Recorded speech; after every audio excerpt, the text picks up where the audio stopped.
Live on the audio. Mic check, mic check. 1 2 1 2. Ready? We in here. Mic check, mic check. Here we go. Let's run it. It's your homeboy Antonio Tio Johnson, the Pope Goat himself, and you tune into the This, That, and the Other podcast. Yeah, bitch. Hey, what's happening, man? White boy that legit. I'm locked in with my guys, my brothers. This, That, and the Other podcast. Y'all tune in. Stay locked in. We here. Let's get it.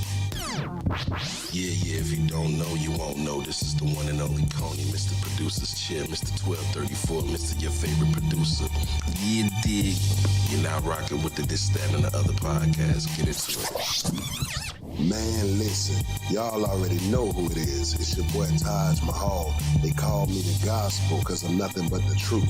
You know I'm locked and loaded, ready to go with my partners at the This, That, and the Other podcast, where every discussion is straight fire. And that's none too major. It's a little razzle dazzle. Sheesh. Yeah, you know what it is. You know what it ain't.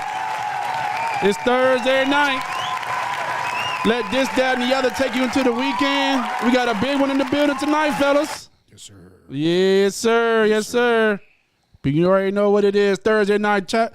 Where you at? Tap into the live.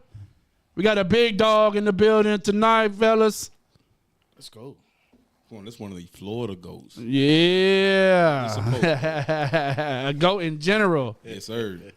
Unfortunately, he's a Dallas Cowboy fan, but we're going to get to that. It's all right. Tell him, man, you can't even talk shit. He a Tennessee fan, bro. Yeah. Listen, the man has so many accolades. Sometimes you got to have something to be delusional. Yeah.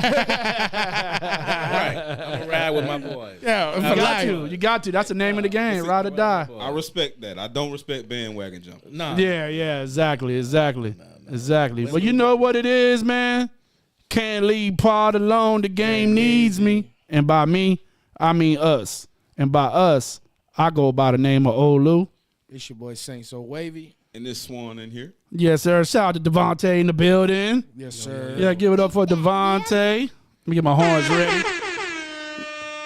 Listen. Since Marcina already locked in. I know. See, we trying to do it's 2025. She already started. We trying to do something different for 2025. Yeah, 2025. We trying to start early. No more ish. No more. At the very least, crispy. 8:30. She said I almost missed the intro. Almost. Marcina, you wild. Listen, man, we got a big dog in the building again. Like I said, before I introduce him, we got a couple announcements to get out the way. Vont'e, if you can, please pull that up for me. Yeah, Chat with China's in the building.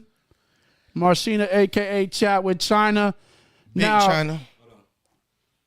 You ready? No.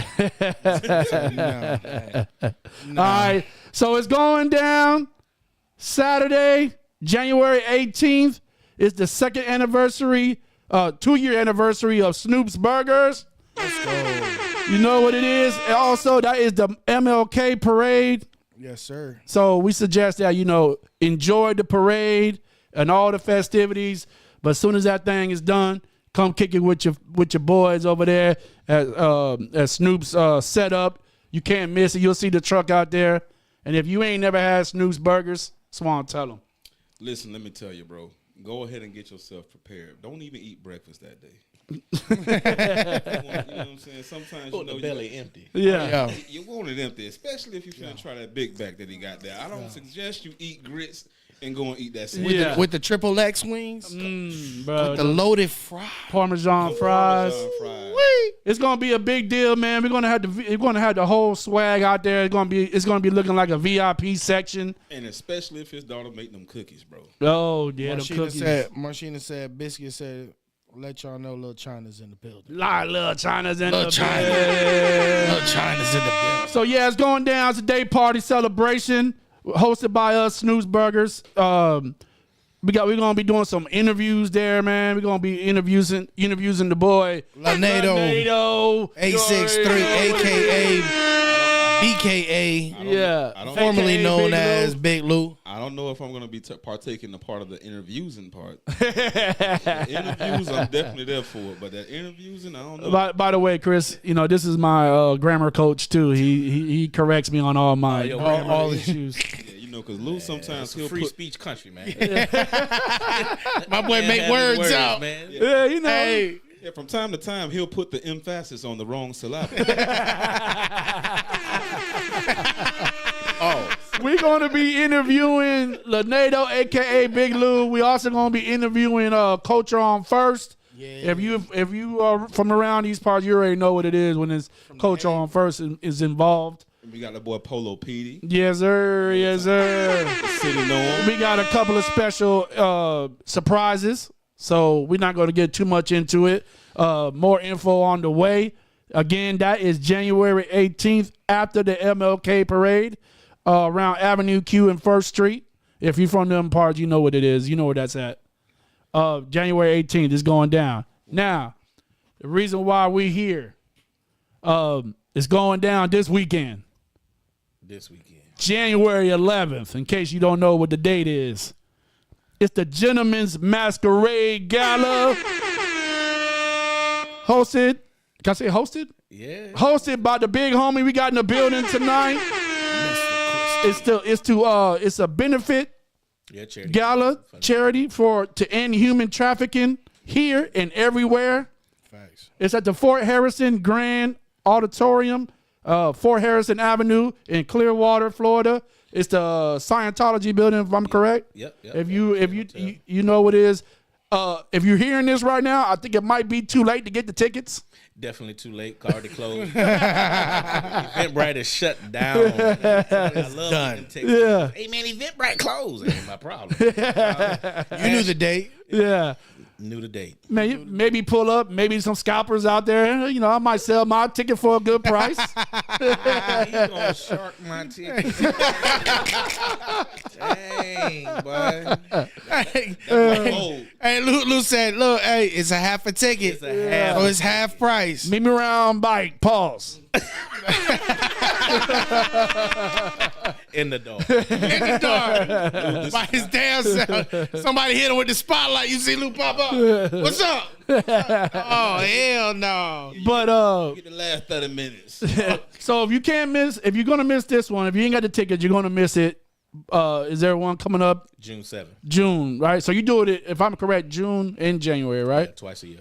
Twice a year. Listen, I'm gonna tell y'all, if y'all listening, if you hear anything I ever say during this episode, this is an event you need to be at. This is where you need to be at. This is where you need to be at, folks. If you tapping into the live, this is where you need to be at. So keep an eye out for this advertisement for the next one. You know what it is. Yeah, because you asked out right now. Yeah. Yeah, you gonna. Yeah, I mean, I'll get you in. It gonna cost you though. Yeah. You gonna catch the videos. Yeah. You gonna catch the video. Catch the live stream, catch the aftermath, post production. Catch our boy T.O. popping them. I'm about to say, reels. Affirm Vision. Affirm Vision is gonna be- gonna be popping them What? clips for y'all after. Y'all gonna miss the movie that's gonna be made. Yeah. Doing it there. Definitely an experience. And to anybody that's listening that's never been to a gala, you want to go to one. And this is definitely one that you want to be at. Yeah, and if I could be candid, like I went to my first one, the last one, and He said he was, what did he say, underdressed? I felt, My boy said the pinky, that's that pinky up shit. boy, Like this. I'll try to contain myself. I try to control myself, man. Try not to act like I've been there before. You know what I mean? Like you already do. The Yeah. I'm walking in, you know. Excuse me, how you doing, sir? Proper tone and everything. But I walk in, you got this layout of food everywhere. The spread is definitely. The spread is, man, listen, the prime rib was cracking. The ambiance. Yeah, man. I'll be honest, man. That luxury shit, it's something that a lot of times, you know what I'm saying, we not used to. You know what I'm saying? Right. For a person, if you've never partook, if you never experienced something like that, it's a great event. Not only is it great to experience it for once, but it's actually going to A good cause. a good cause. Yeah, So, at the end of the day, that's you know what I'm saying? Appreciate that, People man. get to experience that, you know what I'm saying? And Yeah, I mean, we all go to a lot of events, and I think one of the things that people miss out on is the check mark for hospitality. Mm-hmm. You know, we always want to make a money. We want to Yeah. sell a ticket, want to make our money. But if you take care of the people, Yeah, the people take care of you back. bro, Yeah. They gonna they take care of you back. hands down, bro. Yeah, I came back. I still talk about it, man. Like, and I tell you, man, you the prime rib there? 2 stations. Yeah, two yeah. stations, bro. And they carve it for you. They carve it for you. Man, it's nice. The pepper jelly. champagne at every table. Yeah, the wine and the champagne. Free champagne out in the lobby, you know what I'm saying? Open bar. Yeah, man. Bro, see now. So you get your money's worth. Yeah. You get your money's worth. Bro, You don't even got to pay for parking. Yeah, see what I'm saying? Parking Exactly. run you $40 in downtown Tampa. You for $40 Easy. for parking now. Valet parking free. For free. That's a real gala. That's a bro. gala. Yeah, that's a real. It's real. Like I think a lot of times, especially whenever like coming from my background, when you transition and you go to your first one, like my first gala, I was severely underdressed. Right. But I owned what it was. Like it was too late. Like by the time I got there, You in there. I knew what time it was when I pulled up and I seen the cars that was in front of me and valet. I said, wait a minute, babe, hold on. I know we probably going to be like 30, 45 minutes late, but we need to go back to the house. I gotta swap some shit out. Let me go wash this car real quick. Like, listen, Some. I'm in here in some slacks, a nice belt, nice little fitted shirt, and a tie. These dudes is getting out in tuxedos. Hold on. Hopping out the Maybach. I'm hopping out the Accord. So, yeah, you need to You know what I'm saying? the next one, you definitely need to be in the building. Shout out to Justin. Shout out to T-Baby on the chat. Listen, I got to give my man a proper introduction. Shout out to Arlie. Ladies and gentlemen, we have a big dog in the building tonight. Let me go down with a small list. Shorten that thing. Yeah, man. Listen, 2022 top 10 people to know in Tampa Bay. Let's go. That's big. Motivational and keynote speaker. Philanthropist and humanitarian. Grandson of the legendary B.B. King. Founder of the Gentleman's Course. President of the United for Human Rights of Florida. Ladies and gentlemen, give it up for Mr. Christopher King. I appreciate that. Man. Yes, sir. Yes, sir. Shout out to Taj. Yeah, my big dog Taj, man. Shout out to my dog. Yeah, Shout man. out, Taj, and he's somebody that we hold dearly here at the pod, man. I heard the intro song. I was like, Yeah. my dog spitting bars. Hey, some real quick. Little poetry. Poetry, dog. My boy wrote a little quick haiku. And I know he good on words. Yeah. Speak. Yeah. I can't wait because he the keynote in June, so I can't wait. Man. Oh, yeah. I'm going to have to pull up for that. Yeah, I'm pulling up. Drop it. That speech he did when he received the Presidential Lifetime Achievement Award at your event is something I play back. Bro, Every now and then I go back to it. That thing is probably around 6,000-7,000 replays. Like the timeline on Instagram for that reel alone of him speaking is the most I've had for any of my keynotes at any of my gators in the last decade, bro. Man. So he touched some margins. Yeah. He should have went viral. yeah, because Like that thing is serious. even the song that he picked to come out, Right? bro. Friday. Like, Yeah. yeah, Classic. yes, Friday classic. and like we were supposed to be there, but I had some. I was just talking to Taj about this. I had some family come in, so when family comes in, Right. you kind of got to make way for them. And we went to dinner, and I'm eating dinner at the table, but I'm looking at the live stream, and I'm like this, and my wife's like, I look at my wife, she give me that evil look. I was like, all right, I got to put this away, because we having a whole full blown conversation, and I don't know what's going on, man. Tapped into the gala. Yeah. You want to hear what Ty speak? yeah, I was the first and only time I took a doggy bag home, bro. That's crazy.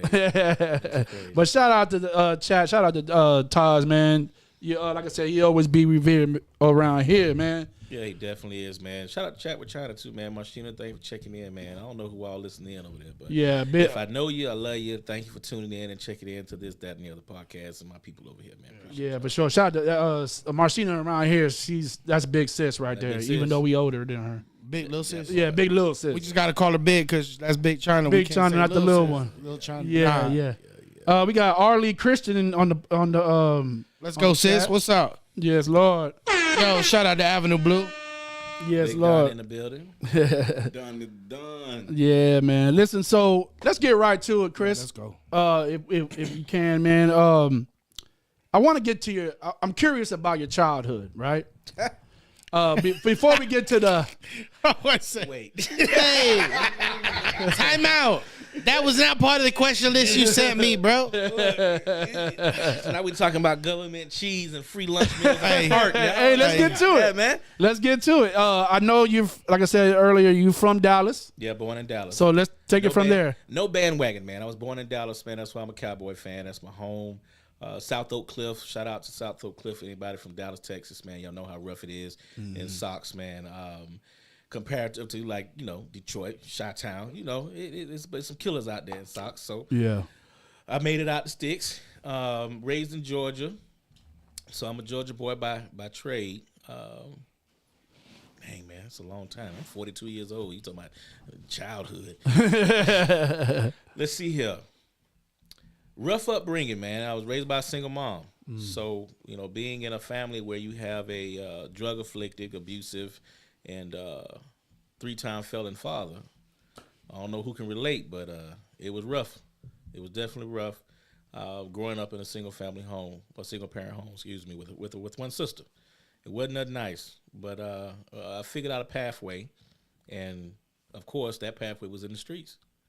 I turned to selling drugs as I got older, and that paved my pathway to the Department of Justice system, which then in turn turned me over to the military. Right. I don't even think they do that anymore. But Nah, well, they give you the option, right? yeah, I had the option, dog, and it was crazy because it was my first major offense. I got caught with 16 kilos of cocaine, man. Damn.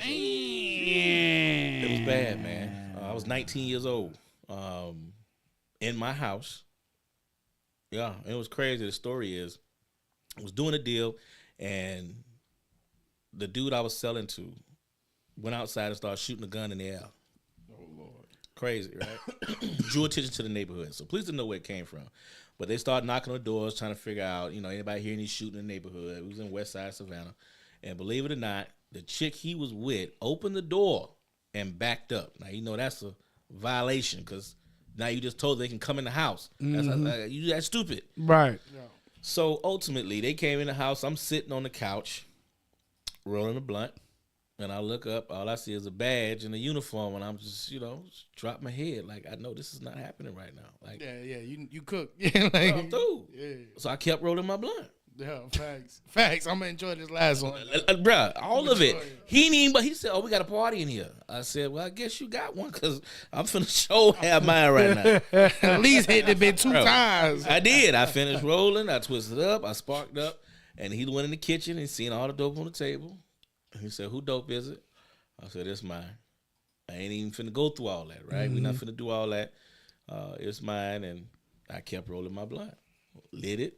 He said, "Okay, I'm going outside, get my stuff together, and call the paddy wagon. We know somebody going to jail today. Y'all can decide who going to jail." He didn't lock everybody up, but somebody going to jail today. So my homeboy went home because his mom actually was on the police department. So, I saved him. Right, go home, bro. I'm going to take this. I went downtown. I didn't get there. That was probably about 9, 10 o'clock. I didn't get processed until like 4 o'clock the next morning, bro. I rode around that paddy wagon all night long. It was grueling because my mental was being checked. You know what I mean? Yeah. But he did let me hit my blunt twice. Shout out to the officer. You know what I mean? Hey, dog, Shout I out to the appreciate officer. that, dog. He was like, "I'm gonna get that. You don't need that no more. We ain't gonna worry about that little charge." Hey, what is it? Look, he Say that for later. literally, when I went to court, there was no weed charges. That officer said, I didn't even care about that. that officer said, "Brother, you need this." Yeah, what is it? You need this more than I do. Yeah, you need that. So, long story short, man, I had a court-appointed attorney at the time, and that was November 5th. November 5th was when I got locked up. February 21st, 2002, I went to court.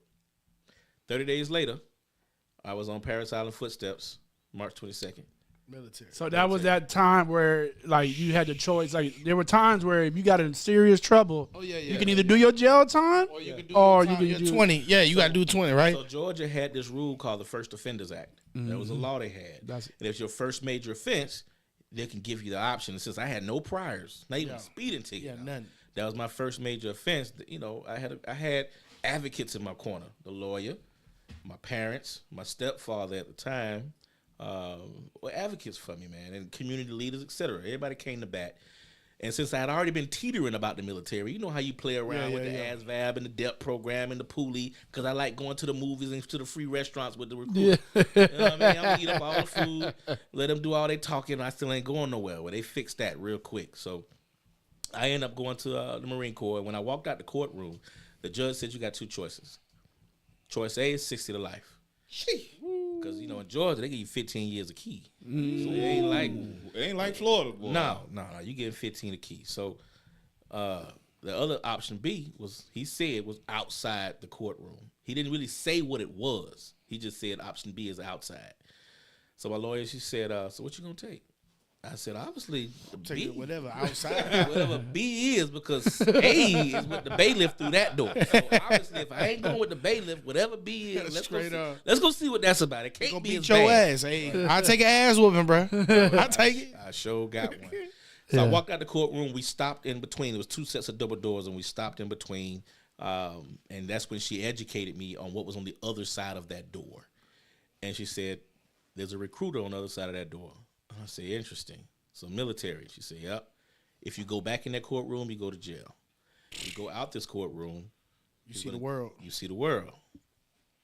That's I opened easy. the door. Yeah, that's an easy option. He put a contract in my face and said, sign. No hey, no how you doing, no good evening, sir. No, sign.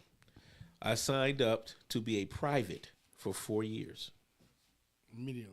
A private. So you can only be a private for 4 years? No promotion. Wow. No nothing, bro. That's worse than going to jail. Yeah, because you not getting paid, and I still got paid. Yeah, I'm saying, but you getting paid the lowest pay, and you get treated like shit. $650 a month was the salary for private, because you live in the barracks, child, all that stuff. But bottom boot is what they call you. Yeah, they bootleggers. You're a boot. You worse than what's on the bottom of the boot. Yeah, every trash detail I had to do, picking up.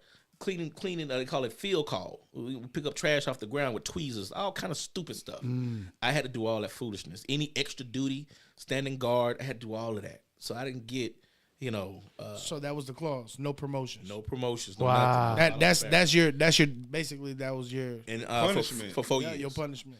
But I re-enlisted. After I re-enlisted, I got all my promotions. Everything was still recorded. All of my swim quals, my rifle qualifications, all of my physical so it's still tests, time earned. All the points and stuff still were there. So once I re-enlisted, I was a free man. Yeah. So I picked up rank very quickly.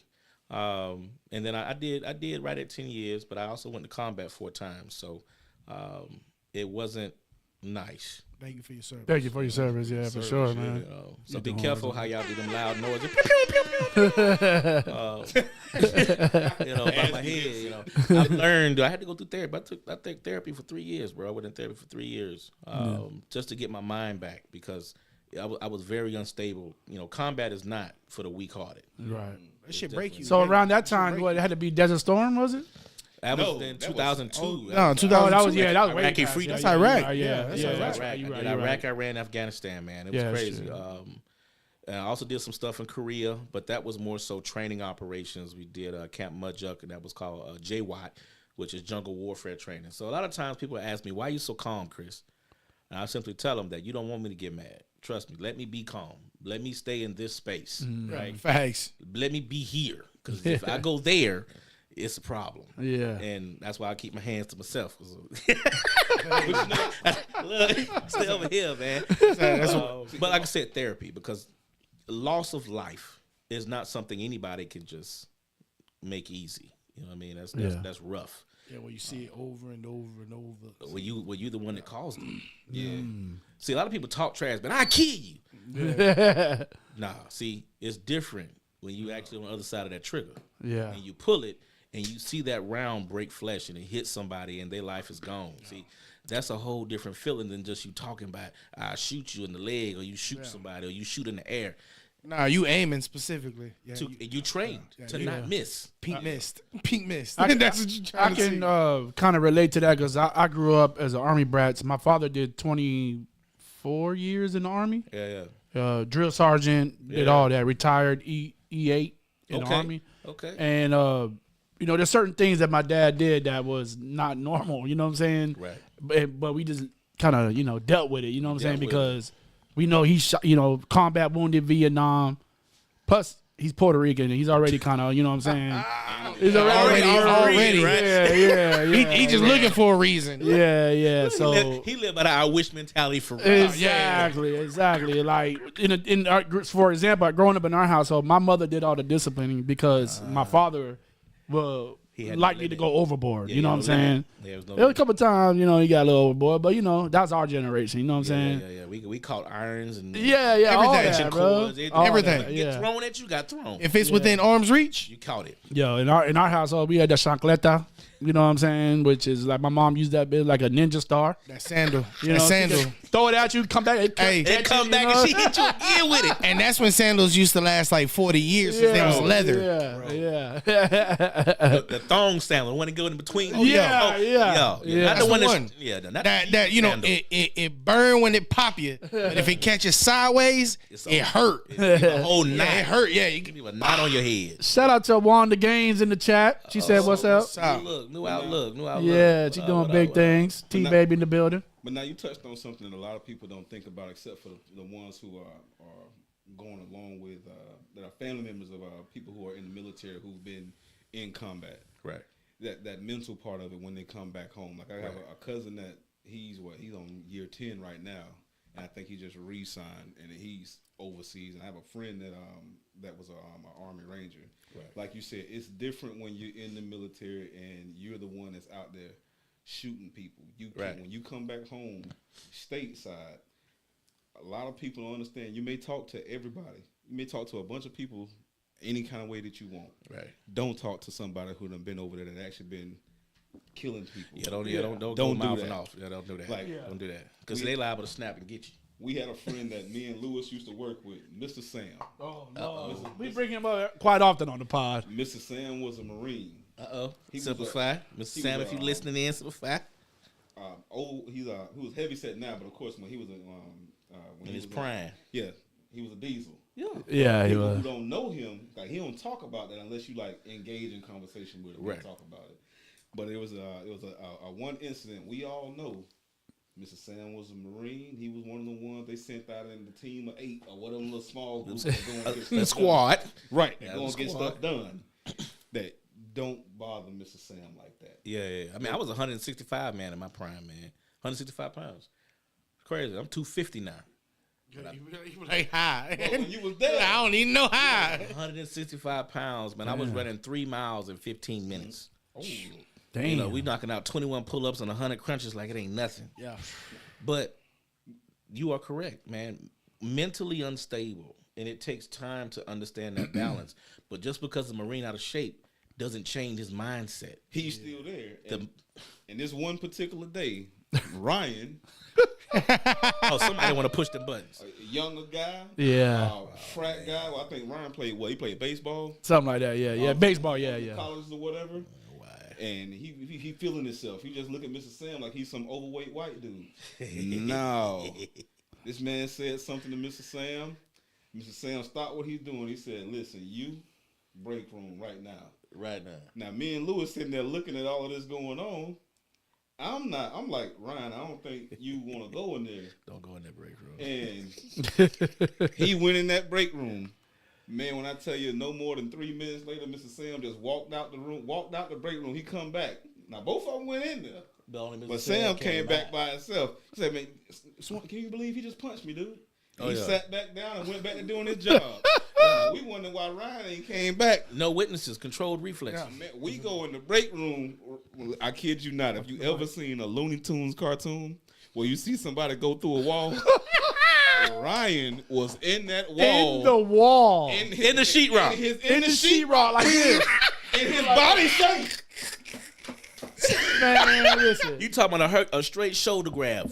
But that's exactly what it was. Now Ryan probably about 160. Oh yeah, Baseball player, athlete. Yeah. He finna get He lifted. flew through it. Yeah. Man, Sam put that boy through him. Bro. Through it. I mean, you gotta think about it. A lot of people don't know how Marines are even trained. They don't. They have no clue what goes on, whether you in San Diego in 29 Palms or you in Paris Island. That's where I was at. I was in Paris Island in the what they call it in the swamp, gnats and everything. Man, they teach us body hardening. So imagine spending months on end, and we doing bone on bone strikes.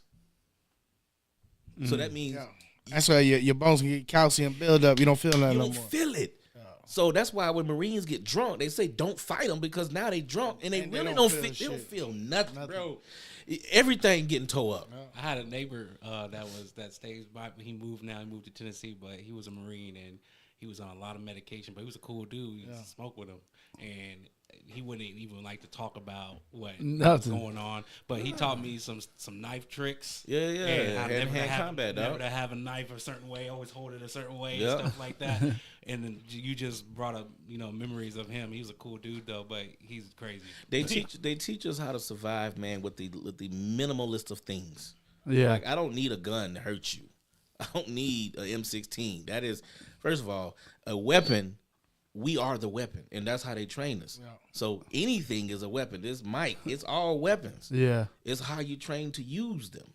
Mm. So it's best. Find the killer instinct and everything. Bro, everything. It's best. Anything can kill. Just leave us alone. Yeah. He said just Just leave us alone. There's two cats I don't mess with. There's Marines and dudes with cauliflower ear. Oh, wait a minute. You got a problem, Y'all bro? gonna have to wear IDs or something. So basically, they trained y'all like old boy in Reddick when he was in the prison. That's what I'm saying. Yeah. It's a teacup. All I need is this cup. So you have a few branches. So you got, of course, you got Navy SEALs, Special Forces, all that. Those are like Army Rangers, Green Berets. See, those are elite forces. Yeah. A Marine, we can apply, but we have to be in the Army. You have to do a lateral move, cross service. But you have to apply to go to SEAL school and all that stuff. It's an application. Mm-hmm. They're selected from the various branches, and then they're further trained. Yeah, bro. Advanced training. Yeah, advanced training. Who guards the president? Yeah, Secret Service. No. What you mean? Marines, bro.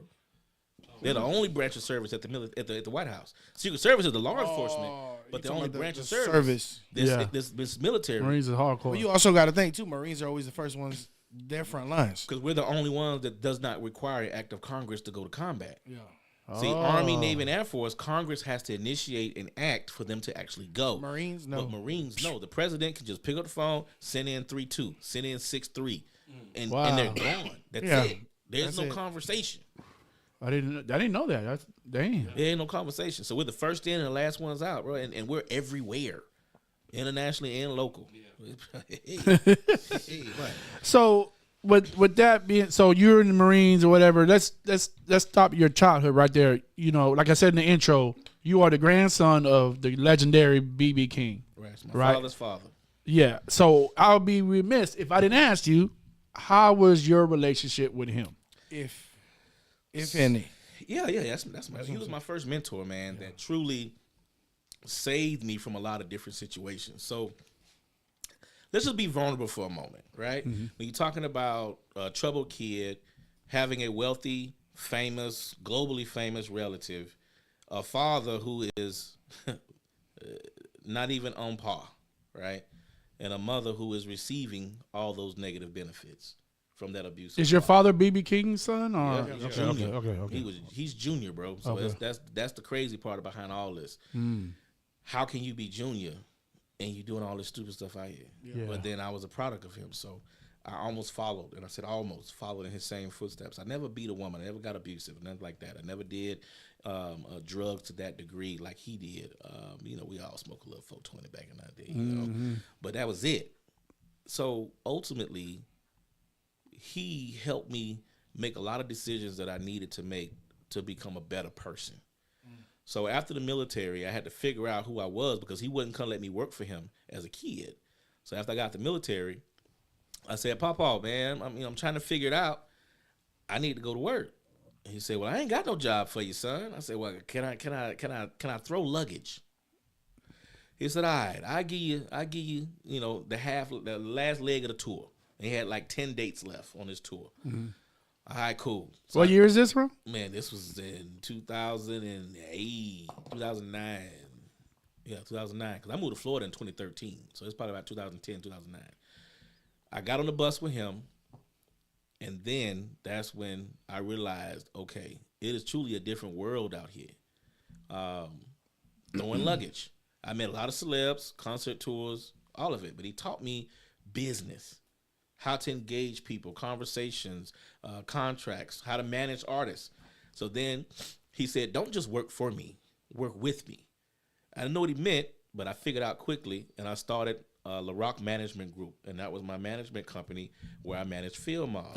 You're getting ahead of the game, Chris. You're getting ahead of the game. I wanted to surprise them with that, man. I found that information out, and I wanted to surprise these guys with that. Yeah, because hey, listen, all right, I'll back up. Smile. I was like, hold on, just so you know, Field Mob is that's in big. this room. Yeah, So we're gonna get to that. So I picked up. I did some partnerships. I did some good business moves, and I established a contract with a management company out of LA called Burke Management. So the way I pitched it was, I'm on the East Coast, y'all on the West Coast. So if I got clients on the West Coast, I don't have to make the trip. Y'all can facilitate that booking, oversee the client, and if y'all got clients coming to the East Coast, I'll do that for y'all. It was the sweetest plug ever because now I got clients that I don't even have to contract, that I'm going to make money off of, commissions for them doing concerts, appearances, etc., hostings. All I got to do is show up and facilitate. Bro, Yeah. Michael Collier, Jackie Christie, Farnsworth Bentley, like all these people I got to work with. Michael Collier is a comedian, right? Yeah. Comedian. You might remember from the leopard panties and what was one of the Fridays, man. He was on the stage. Yeah. Dance. It was crazy. But funny guy, very funny guy. I love Michael Collier. He has a podcast as well. So shout out to Michael Collier.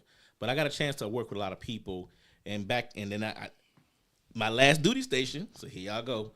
My last duty station was in Albany, Georgia. 229. What's your area code, man? 229. Yeah. Of course, in Albany, Georgia, I had some investments. When I got the military, I bought 2 nightclubs, and I had a restaurant. So people like, you bought 2 nightclubs? Wait a minute. Yeah. From the military to nightclubs? Yeah. So when you in combat, you make money. Yeah. But you Because you can't spend it. You can't fight. spend it because you're in the barracks or whatever. That shit stack up. And it's tax-free. Yeah. Because I was in a foreign country, so it's tax-free, hazard duty pay. Hazard duty all pay. that stuff, bro. Wow. I think I came back from the military. I probably had about a good 400. Shout out to those new soldiers getting the Hellcats when they get back out of boot camp. Hey, everybody get a Hellcat. Look at the Hellcat. my homeboy had the Hellcat truck, the T-Rex. I feel like that's still not enough for the stuff that you went through over there. Man, it was crazy. Yeah. Yeah, that's not enough. It's not worth it. It's not worth it. Yeah, But and that's why I got out. Mentally, I was unstable, and my sergeant major was like, "Hey, King, you got orders to go back to the sandbox." And I said, "Nah, I'm not doing that. I'm not doing that." So my job in the military, because we didn't get to that part, I'll get in and get out quick, was human intelligence. So I was 0511, and we was designed to get information from people on the latter perspective. So you have an ISO container, and if I need intel from you, they put you in that room with that one guy. Yeah. I was that guy. Oh. I was that one guy. So mentally, like I stated, it was rough because when you know, damn, inflicting trauma on people. Yeah. Bro, come on, man. Yeah. Nah, I ain't want to do that no more. I was gone, man. I was gone because those nightmares, those stories, I always replayed those people. I never forget who they are. But I was an employee of the government, so we gotta do what we gotta do. Shit, just like when you you institutionalize in prison. Bruh. It's the same shit. They institutionalize thing, you. They break you down mentally, Yeah. physically, and then rebuild you how they need you. Yeah. And that's it. And you stay on that. Yeah. I enjoyed my training because it helped me understand people, reading people, watching people, where my surroundings. So I had to fix that part because I was always turning my head, sitting in rooms with my back to the wall because I didn't want nobody behind me, all that foolishness, you know. Yeah. It's not that bad out here. There's some bad people. Yeah. But ultimately, society is not really that bad. People just make bad choices. That's a fact. That's it. That's a fact. And they learn And I'm from trained that if they want to act up around me, we can fix I'm that. gonna be alright. I'm gonna be alright. So I got nothing to worry about, bro. Look, I don't know what's over here. I don't bother nobody. I don't instigate no fights. If somebody brings negativity to me, so man, like, how can we solve this? So you could take us all right now at one time. Pause. No. He said, I'm not. Look, Sorry, I had to take it there. hey, Chris want to be like this. Chris be the type. Some shit pop off. He's sitting there drinking his coffee. oh, the can is a weapon. Dog. Exactly. That can, I love them little cans. Was it 2.5 seconds. That's a shank. I was trying to tell you, like Chris? Run from what? This motherfucker better run from me. do you know what I could do with this bag of cheese ruffles? Believe it or not, we like to throw punches. Yeah. They teach us that your body is the best weapon for me to use against you. An extended limb is a broken limb. So you can swing, stick it out there. I'm not finna fight with you too long. I'm just gonna go and break it. Break it. And it's done. It's over. One less limb. Look, one less person. Yeah. What you gonna be doing? You gonna be there holding your arm. That could de-escalate the situation quick. De-escalate very quickly, man. So So they major pain. they teach us that, yeah, extended limb is a broken limb.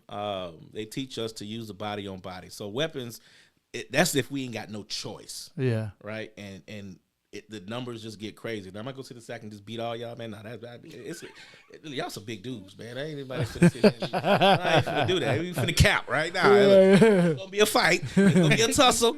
Y'all might get me, Gonna be a couple polar bears. but y'all gonna remember. They be like, boy, that was a hard one there, boy. Let's go to the hospital. On the way to the hospital, we're gonna talk We about ain't it. doing that no more, man. Nah, we ain't doing that no more. We ain't doing that no more. But it was 3 of y'all. Yeah, but he jumped us. Listen, last fight I got in, boy, that shit was about right before I got with Keisha. So about eight years ago. And I'm 40, so I'm 32. I was 32 years old. Bro, listen, I told Buddy, I said, listen. And that was like the second time we done fought. I said, if I ever fight you again, just know I'm gonna shoot you. Yeah, I ain't He said, what? I said, my body ain't cut out for this, bro. The last dude that tried to fight me, I just said, bro, I don't fight anymore. fight no more, bro. You can take that anywhere you want to. Hey, you got that, bro. I take that L. Yeah, I take that. I don't fight anymore. Look. I don't got the energy. Man, Lou text me. Man, where you at? Man, I had to bend the corner real quick. Man, look, I pulled through here, man. I was like, bro, wait a minute. Wait a minute. Where he got, man? Let me make sure I got one loaded first, bro. Because I promise This man said he stayed in the suburbs. Oh, got this guy out there in Jordans, and then you got this big guy. Look, literally, that's who I saw walking through the. I'm like, bro, you got With the hoodie. Arbondale, his hands in his pocket with a hoodie on. One of these YNs. It's cold out here. Oh, it's too cold for this tonight, man. I'm not. Nah, So I texted him. I was like, where you at? He go, man, I had to be in the corner real quick, man. You got some hoods out there, bro. right, I had to bend a corner, man. Make sure I was ready, man. we knew it. Bro, listen, when you passed by, you passed, and I said, oh, no, that's government place. I said, it's probably some old ass dude. I didn't even see that. Yeah, military plate. And now that you saw say the- you he saw the- military, he saw the veteran saw the tag. veteran tags. I was like, oh, I said that's veteran. I said, man, that's some old head, bro. That ain't even him. I said, nah, it's you. I was like, oh, okay, yeah. Yeah. So we were talking about your grandfather, man. We didn't ever quite. So the mentorship, man, he guided me. But ultimately, you know, my mother put me in a mental hospital when I was like 12. And he paid for it. And I didn't realize that until I was older. And I asked him why. And he said, because you were doing so many bad things. She was at odds. She didn't know exactly what to do with you as a kid. So like I said, having them conversations of reality, understanding, he told me nothing but pure truth. So as I got older, he helped me build my company and selecting clients, you know, celebrity clients. I had models, NFL players, all of it. But BB was Pawpaw. To the world, he was an icon. He was a legendary musician. You know what I mean? He was a forefather of music.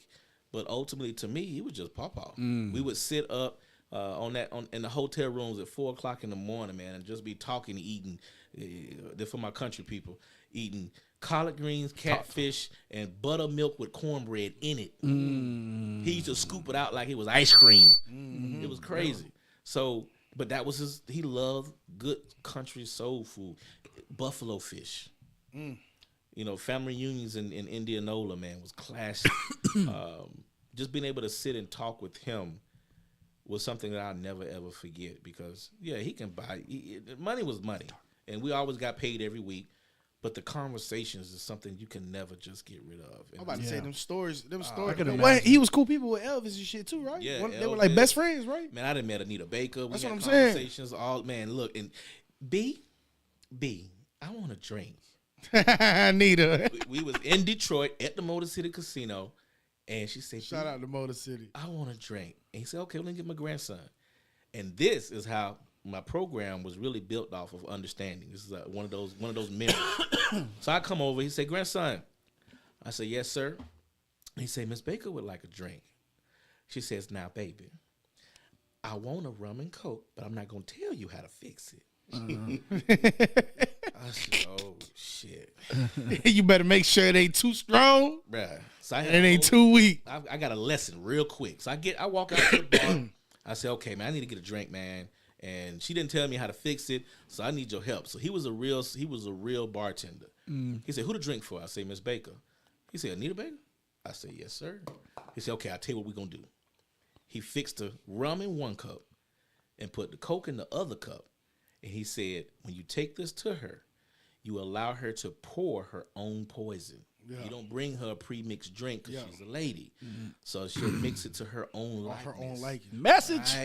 Bruh, I learned when I brought the tray back, like I was looking like a butler then. You know, I was Farnsworth Bentley that night. I was Farnsworth that I night. walk up with the tray and she say, baby, you got it right. And she sucked, cause you can see the fizzle in the ice cube, and she took her little rum and she poured a little bit in there and she tasted it. She said, now that is a rum and Coke. And she gave me $100 and said, that's your tip. I said, you need something else? I can run these errands all night. Talking about, man, I enjoyed being in that space because the lessons learned, man. So when you're talking about chivalry and doing kind things, man, he taught me a lot. Man, I gotta know how it felt being in the room with him poking at Lucille, bro. Like, I got to know what that vibe was, man. It's distinct. Even to this day, you hear a lot of musicians play a chord. When Lucille is struck, you know it's him. I don't care who playing. You will pull his chord out and know that's B.B. King's song coming on. When you hear it, it's like he's pulling it, like he makes it sound so melodic, man. It's like that was his wife. So I tell you, Lucille was iconic for just being. It's almost like she was a real person. Where's she at? Where's she at now? She's in the museum. Yeah, Rock and Roll Hall of Fame or something like that. No, the B.B. King Museum in Indianola. So we have a whole museum dedicated to him, and that's where we laid him to rest at the B.B. King Museum in Indianola, Mississippi, where we used to hold our family reunions at. And I say used to because, of course, in any family dealing with wealth, when the wealth generator is gone, everybody go it's the to pillar. the winds. He was the pillar. Yeah. He was the catalyst of the whole family. So everybody else going to the winds, and they trying to figure out their life and how they can, get their benefit. That's what it is, man. So I ain't got nothing for you. Nothing. I got to get it out the mud just like you now. Look, he said that song gonna hit a little. What Bernie Mac said? I got mine. Better get yours. So well, you say when Paul left, I'm gonna tell y'all when the thrill is gone. the thrill is gone. Because he taught me business. Yeah. So he taught you how to live. How to live. He taught you how to fish. How to fish. Oh, look, when I moved to Florida, because his last concert was in 2012 in Florida. I moved here in 2013. I was supposed to take a job over at Ruth Eckerd Hall. They had offered me an entertainment manager job over there, and that was going to bottleneck me. I didn't want to do that because then concert tours, managing talent, I'm stuck here. I didn't take the job, but I still moved here. And then that's when he passed in 2015. His health declined, et cetera, et cetera. So it was a wrap at that point, and I left entertainment as a whole. And even though Phil Mobb, Sean J, he wanted to fight me, but Smoke was good. That's my dog. I was about to say, how was that experience? Yeah, we got to know about that. Smoke is a blessing. Yeah. I met Smoke through Lee Jit over here in Winter Haven, Dame Dash's studio. Yeah. Smoke. And I approached him. I ain't gonna lie, I I told myself not to He get. fanboy. He fanboy. I told myself not to fan out. I wish but I could have had this story. Right. We ain't even get the. Hey, we ain't even get the invite. I apologize, you guys. gotta I text did. that. I He did went some- solo dolo and Bruh. text y'all after. Hey, no, got to meet. Who was it? Tony. Cuban link. Cuban link. From Got to Texas. meet Smoke. Bro, I'm like, I'm damn, bro. Atlanta now. I told myself I was with Kev from Boss Fest. Shout out Kev, and I told Kev, I said, Kev, I'm about to fan out, bro. I can't control it. I said I'm going to approach them. I said just keep an eye on me, make sure I don't get too out of hand, and Kevin gonna look out for me. So, but I just went over. I had to go tell Smoke what his music meant to me. Yeah, like man. Taj will tell you, and these guys will tell you when it comes to hip hop. I hold it close and dear to my heart. Yeah. And Phil Mon, bro. Classic. I put him up there right next Lyricist. to Outkast. You know what I'm saying? Lyricist. A lot of good talent. Smoke was good. Never had any issues with Smoke. Smoke was classic. That was like my dog, that's my brother. We talked the other day because he put me on this. You know what I mean? Yeah. He was like, hey, dog, I got one. I was like, hey, man, Hey, because I see him in a video. He has some shit on. Yeah. That's, He got his. I was like, ooh, I want that. Smoke always stay fresh. Stay fly. Stay Yeah, his own style, yeah, bro. Now, yeah. Sean, on the other hand, is just, We pray for him, man. yeah, Sean just, as my boy said, the entertainer always said, he just couldn't quite. Yeah. wrap things up, wrap things right. But- And it's sad though because he was so damn talented, he's or still talented. is. Still, yeah, I the would say talent's was. never Still gone. talented, You're right. right? You're right. But see, a lot of people didn't know about Sean J. And I spent a lot of, pause. I spent a lot of intimate time with Sean J. More than with Smoke, right? In the cars, road trips, concerts, studio time. Like it was just me and Sean J. Yeah. Smoke was in Miami doing his own thing. So me and Sean spent a lot of time together. My kids, everything. Sean had a lot of mental issues going on. Sean is sick. Yeah, I follow him on IG and I did see that. Yeah, a lot Sean of that. is Yeah. sick. And a lot of that attributed that he didn't want to go to the doctor. He didn't want to go get his treatments, things of that nature. But hopefully, I'm gonna keep praying for my brother, man. And Yeah, and we definitely- he gonna do what he got to do to handle his business. Because I ain't promised nobody keep playing with fire, boy. That's a fact. That's a fact. man. That's a fact. It's rough. out So here. you were in the studio and everything with Phil Mon when they were making these fire tracks, or No, I picked up Sean them after DTP. We had an opportunity. We didn't do much. It was just some hit and miss shows and stuff. No albums, but yeah, we had an opportunity to get back with Nappy Boy. And that would have been fire. I couldn't get him to show up. I couldn't get him to show up together. Because that's what he said. Payne was like, if you get them to show up, and they show up together, they perform, we'll talk about it. Yeah. They went show up together. And that was in Duval.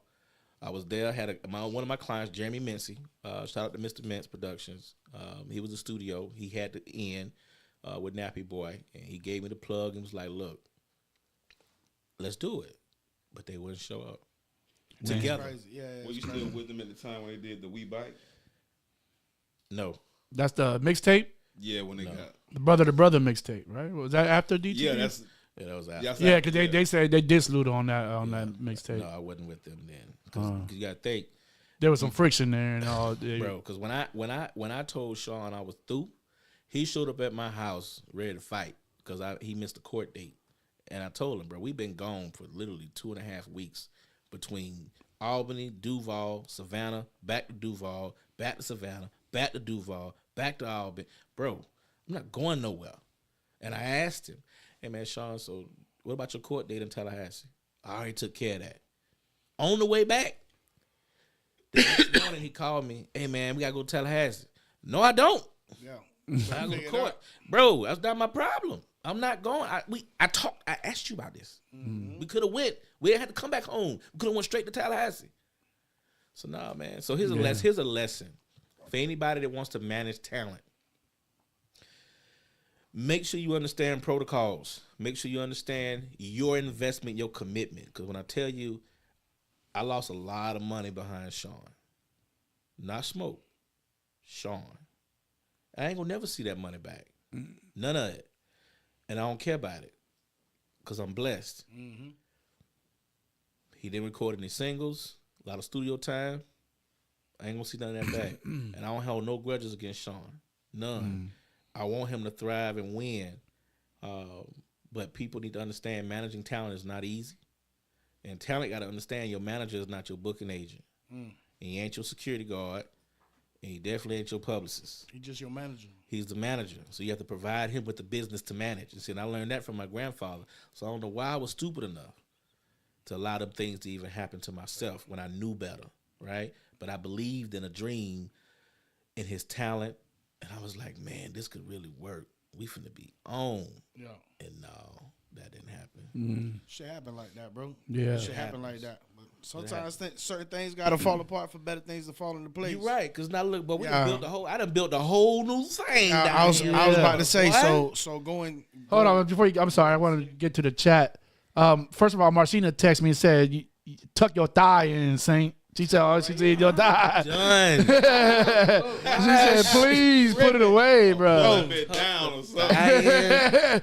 Shout out to One again. She said, "I saw the live Lou was on, Leave my thigh alone. and those drinks was, and he was hyped when I saw smoke." But yeah, That's crazy. yeah. But go ahead, Sam. I'm sorry. So now that we talking about it, so what made you get into?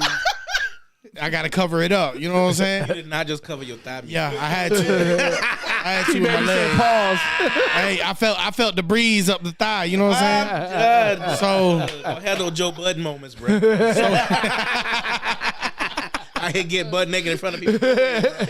So what made you segue into human trafficking and awareness? Like what was the catalyst for that transition? So when I moved to Florida, well, some of the things I did for BB as well, I was also a valet, so assistant road manager.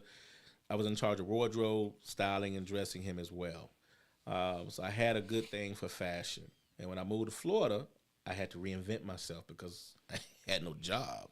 You know, I was like, what are we going to do out here? So I went back to styling, personal shopping, had some bucks. I was dressing some bucks as well. And I enjoyed that piece. So hosting fashion shows, fashion weeks, all that.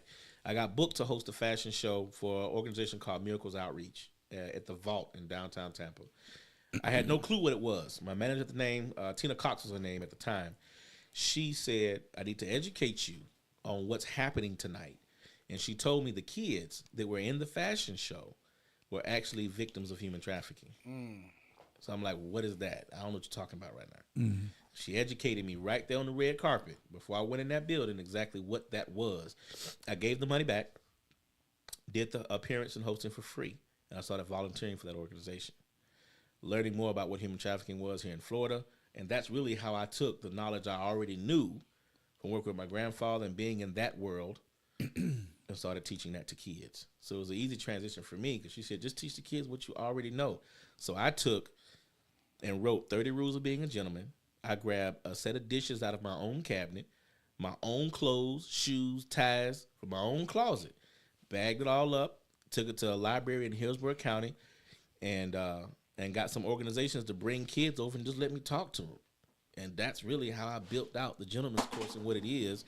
It came from a little piece of paper with 30 rules written on it and talking to them about fine dining.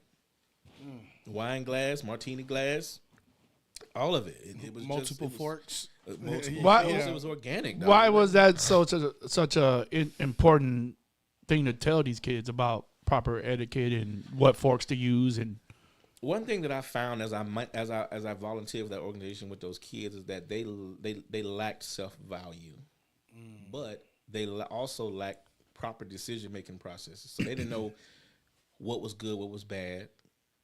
They didn't know where they were going.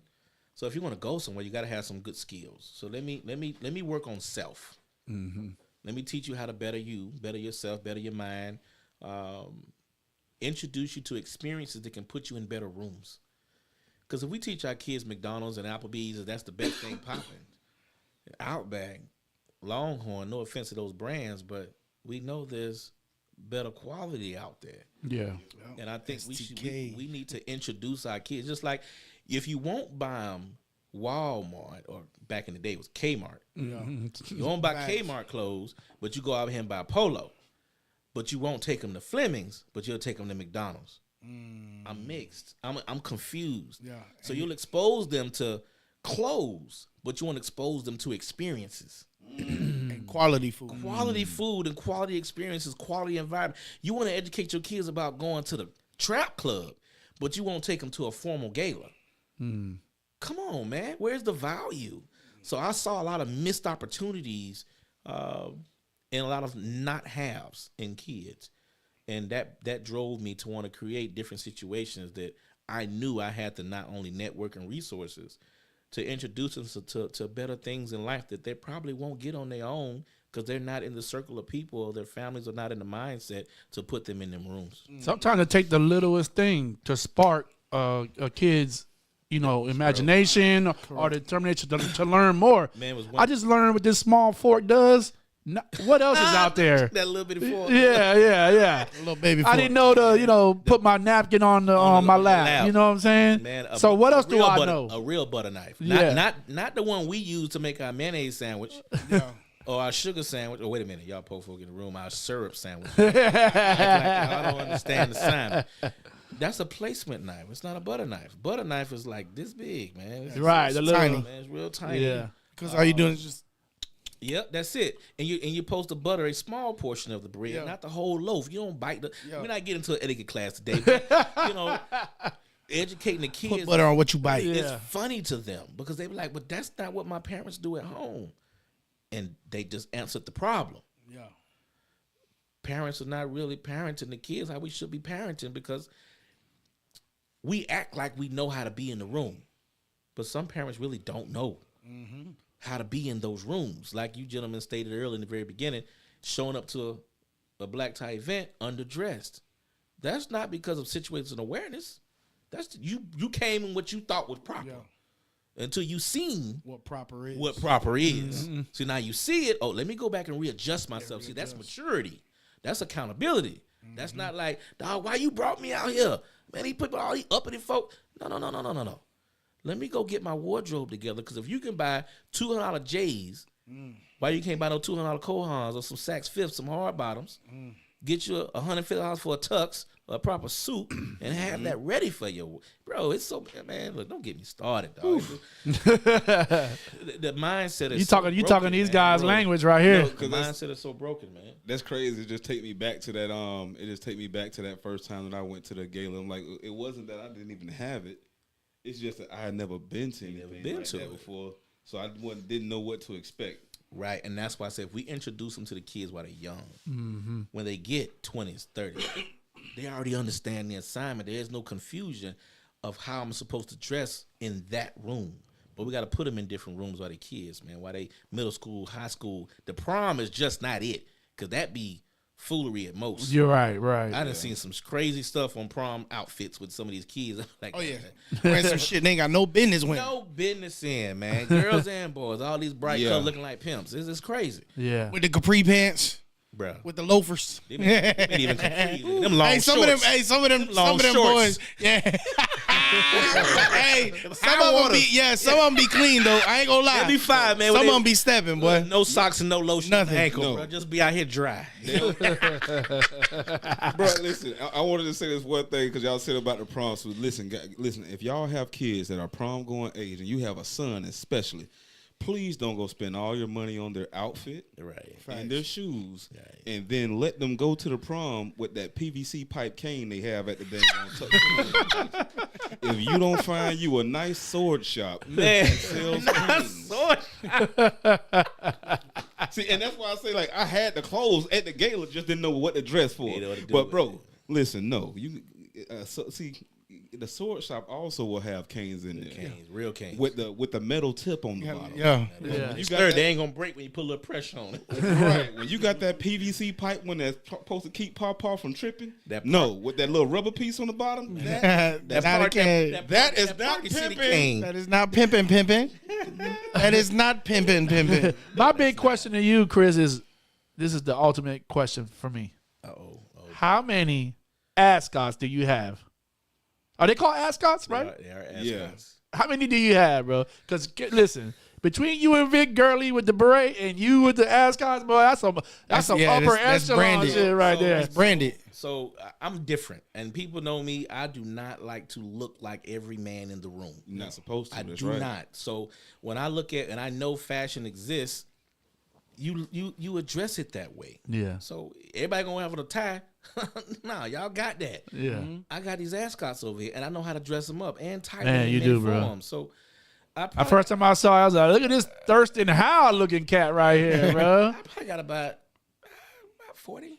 Yeah. Ain't About nothing wrong. 40 ascots, man, because they come in so many different colors, Yeah. solids, paisley patterns, all that. So Yeah. you got to be able to mix it up. And you gotta have the collar kind of like open, right? The collar So you leave your shirt unbuttoned. unbuttoned. But, there's a way, because one thing I hate is to see a man in a suit and his collar, the shirt collar, is folded and it rolls up like a curl. Uh-huh. Yeah, you need that sharp. Bro. Put them sticks in your Yeah, shirt. put them little sticks. Hey, right at the end. Tell him about the sticks in the collar, dog. And look, if you Starch that little shit. girl, stay flow. Yeah. Stay flow. Stay man. flow. $2.50 you can get a shirt pressed with heavy starch at the cleaner for $2.50. dog. Crazy, dog. That's no money, man. But look, plastic sticks. Yes. In the collar. That's for the cheap boys. But if you for cheap boys. But if you got $19.99, if you got a hot Get you 20, some metal, you can get the metal ones with the magnets on them joints. See, and that's it my ain't brother. going nowhere. They gonna stay. They gonna stay. Hey, My brother, he does the listen. He gonna educate. hey I'm just man. gonna get what I can get. Let's go on here. Man, everybody here on Amazon, man, look, $19.99 on Yeah. Amazon. Yeah. Magnetized shirt collars, man. You can get the joints and they stick together. They Free ain't game. going nowhere. Free game. And you want to use 4 to 5 magnets on each side. If you just put one, any wrong flip is gone. Magnet gonna fall. So you need a couple of them up there to really hold, so it don't move. Okay. It don't move. See, there's a fashion designer, not a designer. He's a Stylist. A stylist. His Yeah. name. He's I forget his There's name tricks right to the now. trade, man. Even for our dress shirts, I hate the mushroom effect. Oh yeah, you pull down and You got It's that a tuck. that bubble effect in the bottom of the shirt. somebody taught me to fold and pull back. You can pull back at the creases in the back of Yeah. your shirt, or you can just go buy shirt garters. They Oh connect yeah, to they your pull sock. to your sock They and they connect pull it to your down. socks and to your bottom of your shirt. Yeah. That shirt ain't never moving. It's inside your pants. Ever. Look, women got tricks. Yeah. Why we can't have them? That's real. They put So no what Spanx and all that stuff, What we man. talking about with the shirt? Listen, you grab the shirt and you clip it, They clip on the bottom of your Yeah. shirt and then you tail, clip it to your Oh. socks. and they clip on your socks, and you And when pull you it up. your pants up, it It's- always pulls your That shirt is down. tight. It's not. It ain't never gonna be. So legs not the and all tucked in that. the shirt and then pull it out. And No. We done doing We that. don't do that. Bro, We don't do that. Yeah, I On just the did that flat. shit last weekend. Hey, Yeah, trash, hey. that mushroom effect, man. You look like a whole mushroom out here, man. You want it to be flat. flush. Otherwise, Flush, man. You know But what? This also goes back with wearing your No proper belt. sizes and a belt. And a belt. A lot of men don't want to wear their size, and I be, bro, look, I don't want to see your DP for the record. I don't. The pants are too tight. Like I need this. Don't be smoking. He gonna be like, hey man, leave me alone over here. Along with my tight pants. Tight We like pants, tight dog. pants around here. Look, man, this Fit is, See my shit busting out. I see. Yeah. Yeah, thigh meat. Thigh meat, according to Miss Marshina. Marshina said to put the thigh meat up, look dog. like a biscuit can. You bitch. Grands, boy. Hey, look. Baby lines, dog. That bitch said grands. Grands. Y'all ain't shit. Y'all ain't shit. Hey, this motherfucker said that I was a stripper, right? If I was a stripper, my name would be Pound Cake. Pound cake. Now he said my thigh look like Grands biscuits. Oh man, y'all is crazy, but y'all wild. Coming to the stage, Grands buttermilk. But it's one thing, bro. This is a guy. He said it is a moral standard to dress well It is. in any setting. Smell good Man, too. dressing well has opened so many doors that I didn't even have to have a mouthpiece to get in. Just by dressing the part, Yeah. I got access. People treat you different as They well. treat you different, man. Respect, even from everybody that look like Luis. Treatment is better. So since we talking about being in rooms, you know what I'm saying? Oh, man. The gala that you have is at the Fort Harrison. Fort Harrison, which is associated with Scientology. Yeah, it's that whole. How'd that whole connection transpire? The same manager that got me that I was with when I met the organization Miracles Outreach. I was talking to her about different things I can add to my curriculum. And believe it or not, she was like, "Hey, Chris, I got an organization. They do these community luncheons every month. Well, a lot of organizations come together and talk about collaborative efforts. So I go to the community luncheon. Everyone from Red Cross, Boys and Girls Club, everybody is there. Metropolitan Ministry, they got representatives at the luncheon in this same hotel at the Fort Harrison. So I met a young man there. His name was Christian Vargas, and he was the executive director for the Human Rights Organization, which is right down the street. And I was like, okay, I think this might work. So let me go learn more about human rights, because human trafficking is a violation of everyone's human right. Correct. No slavery is number 4, no torture is number 5, right to education, all of that stuff. So, you get into education, you're talking about civil liberties or civil rights and human rights. Civil rights are a portion of human rights. You're talking about equality. Right. But ultimately, I went down and I met Christian, and we're talking about the program, the curriculum, and all of that. And he was like, "So what do you want to do with this?" I said, "Well, let me volunteer. Let me learn about it." So I started volunteering. Now, this organization is funded and housed by the Church of Scientology.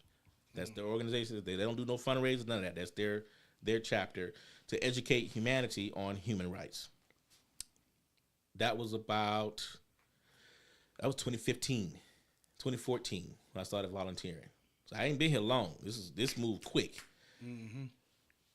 Their president passed away of that organization, and they asked me to be the president of old age. Gracia Bennett was her name, and she passed away. So I took on the helm of president, but in the meantime, I was already volunteering. The Gentleman's Gala, I needed a venue. So originally, they charged me to host my gala there, the first one. It was bad. We only sold 25 tickets. Of course, I'm a volunteer, so I'm trying. Just trying to make an effort. They came back and said, okay, we're going to do this again in 6 months, and we're going to underwrite and sponsor your event. And I've been there doing the event ever since. So they came in, and of course, there's a lot more intricate details to this person wrote a bad check and it bounced. This person tried to sue me for misappropriation. It was like, nah. They came in and really saved me from a lot of pain.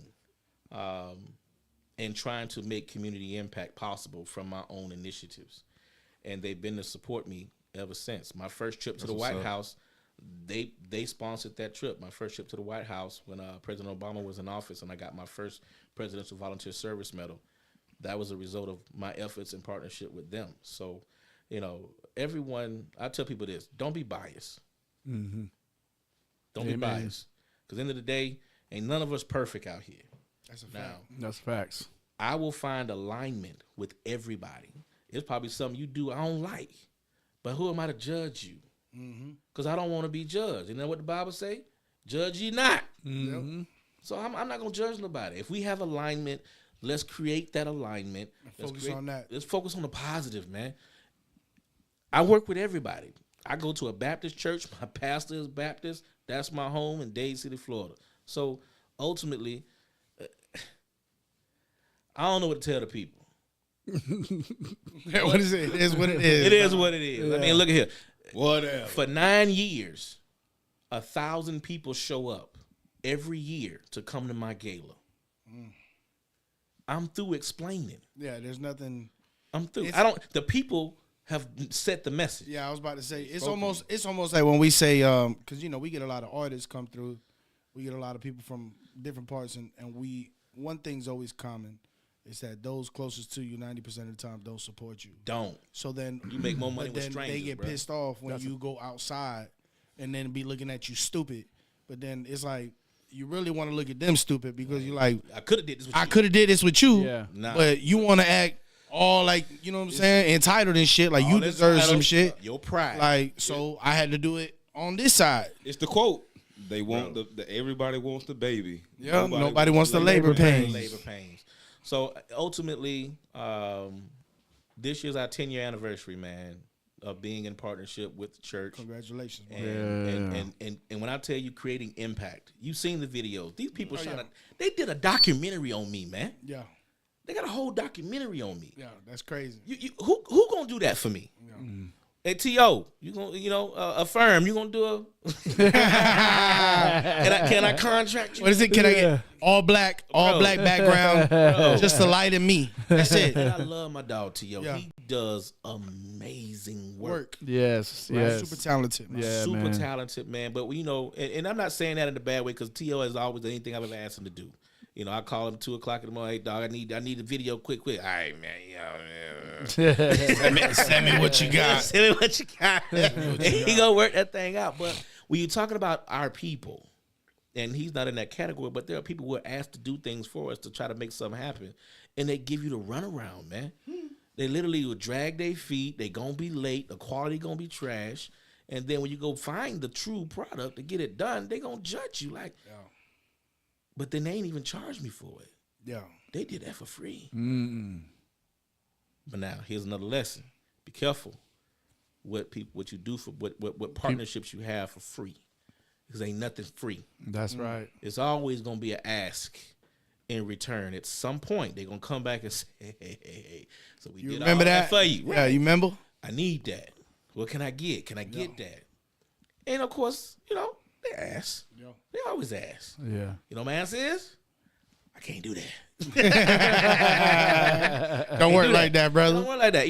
They believe in free choice. Yeah. And ain't no pressure. Because I am who I am. I'm my own man. I drive myself, and I'm going to leave.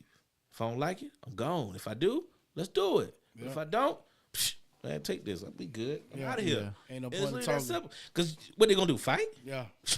We already know where that's going to end up. I'm an ex-Marine. Gonna draw back a nub. Like I said, I enjoy my partnerships, man. And you guys have been to the gala. You know what it is. It's a grand night. That's a fact. Of luxury, impact, community engagement, partnerships, collaborations. Man, it's a family event, man. Yeah, definitely. It's kids there. Everything. And believe it or not, my event is one of the only events that brings... They call us OLs or opinion leaders, non-parishioners, right? My event's the only one. Mm-hmm. The only one. Wow. And they told me, they were like, we don't do this for everybody. So for you to bring this many people who are not members of the church, you can't even stay in the hotel. Yeah, I was about to say, because that whole side of the county or the town. When I walked in there, listen, back in the day when I was younger, boy, I used to Uber and shit. And I said, I said, what is a ghost town?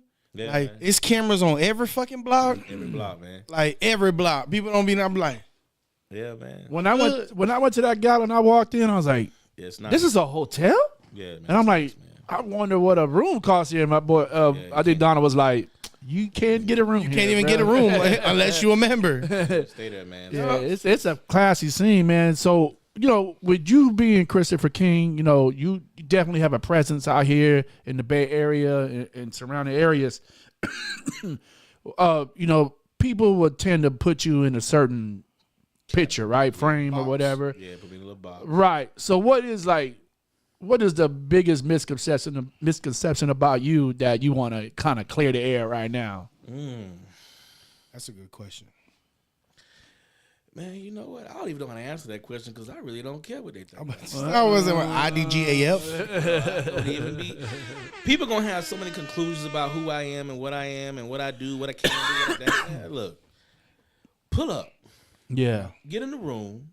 Come hang out with me and see. Find out for yourself. Build your own relationship. Because anybody that know me, hang with me. I love my people. I'm gonna take care of my people. I'm definitely gonna do for my people.